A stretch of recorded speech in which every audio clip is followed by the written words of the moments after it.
Assalamualaikum warahmatullahi wabarakatuh. Perkenalkan, nama saya Dinda Maharani.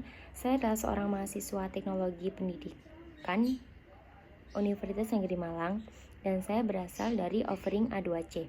Di sini saya akan menjelaskan analisis tentang solusi untuk menghadapi tantangan pendidikan modern, bagian threats atau ancaman.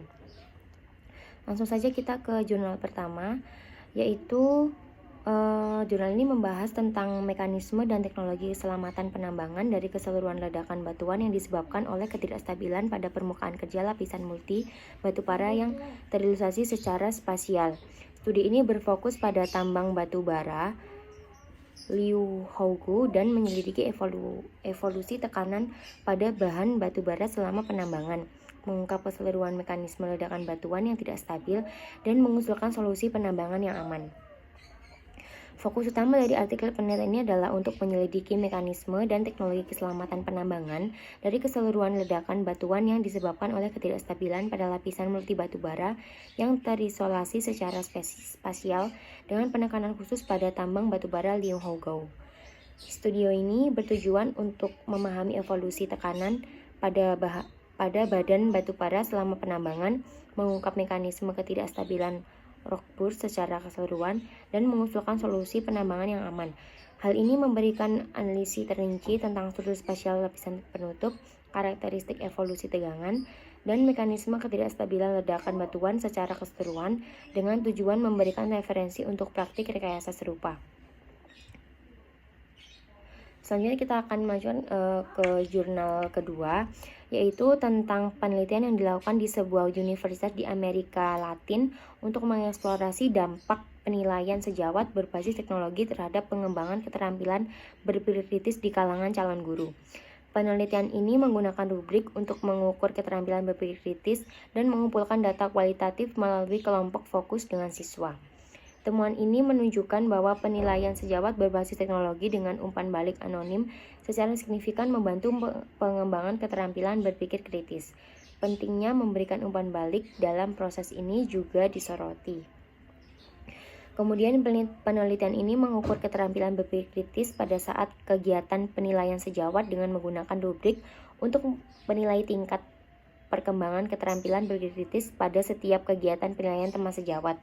Dua jenis rubrik dikembangkan untuk mengukur berbagai jenis keterampilan. Satu untuk mengukur berpikir kritis ketika siswa menghadapi skenario kehidupan nyata, dan satu lagi untuk mengukur berpikir kritis selama pemberian umpan balik.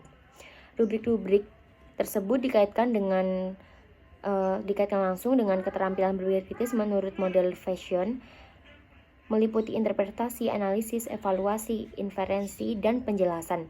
Penelitian menggunakan teknik pengumpulan data kuantitatif dan analisis untuk mengevaluasi tingkat pencapaian dengan menggunakan statistik deskriptif dan uji peringkat bertanda Wilcoxon non-parametrik untuk menilai peningkatan keterampilan berpikir kritis. Selain itu, pengumpulan dan analisis data kualitatif dilakukan untuk memahami perspektif siswa yang berbeda dengan proses penilaian sejawat dan hubungannya dengan pengembangan keterampilan berpikir kritis. Selanjutnya kita akan menuju analisis jurnal ketiga, yaitu tentang penyalahgunaan data pribadi sebagai kejahatan sempurna dan mengkaji peran perlindungan hukum dan penegakan hukum dalam mencegah tindakan kriminal tersebut.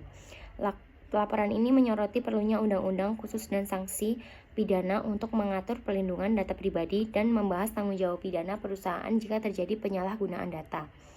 Kekhawatiran utama yang dibahas dalam pasal mengenai penyalahgunaan data pribadi antara lain perlunya perlindungan hukum dan kepastian penggunaan teknologi untuk mencegah kerugian bagi pemilik data. Pasal tersebut juga menyoroti pengenaan pidana terhadap korporasi dan individu yang terlibat dalam penyalahgunaan data pribadi, serta menekankan pentingnya pengesahan RUU Perlindungan Data Pribadi demi kepastian hukum.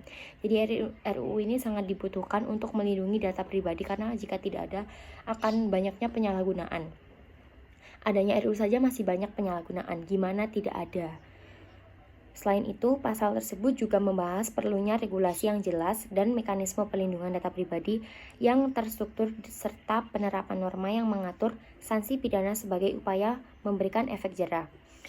Pasal tersebut menyarankan pencegahan tindak pidana penyalahgunaan data dengan mengesahkan RUU Perlindungan Data Pribadi demi kepastian hukum dan menetapkan peraturan yang jelas serta mekanisme perlindungan data pribadi yang terstruktur. Ia juga mengusulkan pembentukan norma yang mengatur sanksi pidana sebagai efek jera serta rekonstruksi dan reformulasi norma dalam peraturan perlindungan data pribadi yang ada saat ini. Sekian analisis ancaman dari saya. Terima kasih. Wassalamualaikum warahmatullahi wabarakatuh.